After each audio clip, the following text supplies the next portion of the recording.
Mahalagang bahagi ng ating kasaysayan ang Araw ng Kalayaan.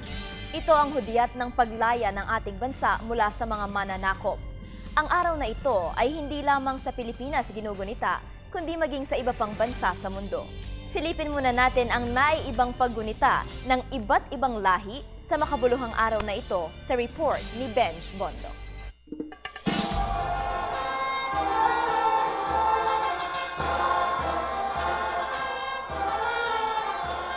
116 na taon na ang nakararaan, tuluyang nagwakas ang 333 taon ng pananakop ng Espanya sa Pilipinas matapos opisyal na ideklara ng mga revolusyonaryong Pilipino sa lalawigan ng Cavite ang ating kasarinlan. Higit sa mga numero, petsa o lugar, walang kapantay ang pakiramdam na magtamasa ng kalayaang tunay.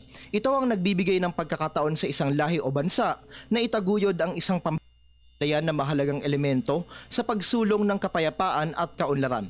Ang diwang ito, hindi lamang sa Pilipinas ginugunita, dahil ang iba ring mga lahi at bansa may nakatutuwa at nakamamanghang paraan upang ipagdiwang ang pagiging malaya.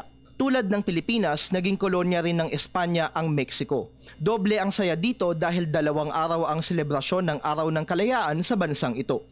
Nagsisimula ang mga pagdiriwang sa Kapitolyo ng Mexico City sa gabi ng Setyembre 15 kung saan aabot sa higit 250,000 ang bilang ng mga nakikisaya rito.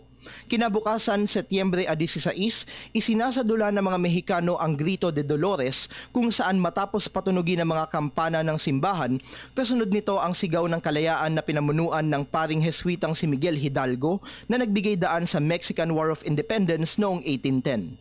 Sa France, sinisimula ng selebrasyon sa isang military parade sa Avenue des Champs-Élysées tuwing Hulyo 14 kung saan ginugunita ang Fall of Bastille na nagwakas sa malupit na pamumuno ng mga maharlikang Pranses noong ika-18 siglo. Pinaniniwalaang sa mga Pranses nagmula ang kaisipan ng pagsasagawa ng military parade tuwing araw ng kalayaan. Dito ginaganap ang Fireman's Gala kung saan binubuksan ng mga fire station upang pagdausan ng walang tigil na kasiyahan. Libre rin sa araw na ito ang entrance fee sa makasaysayang Louvre Museum. Ang India na pinakamalaking demokratikong bansa sa mundo, ganap na lumaya mula sa pagiging kolonya ng mga Ingles noong 1947. Sa pagsapit ng Agosto 15 ng bawat taon, kasabay ng pagwagayway sa himpapawid ng mga watawat ng India ay ang paglipad ng makukulay na saranggola na para sa mga Indian ay simbolo ng kalayaan. Ang kapitbahay naman nating bansang Indonesia, natamo ang kasarinlan mula sa kolonisasyon ng mga Dutch noong 1949. At kung may palosebo tayong mga Pinoy, may Panjat Pinang ang mga Indones kung saan nagpapaligsahan ng mga tao sa pag-akyat sa isang punong balot ng langis at putik kung saan naghihintay ang magagandang premyo sa tuktok nito. Bukod sa pagiging pista opisyal, ang Araw ng Kalayaan, buhay ng lahing dakila at marangal.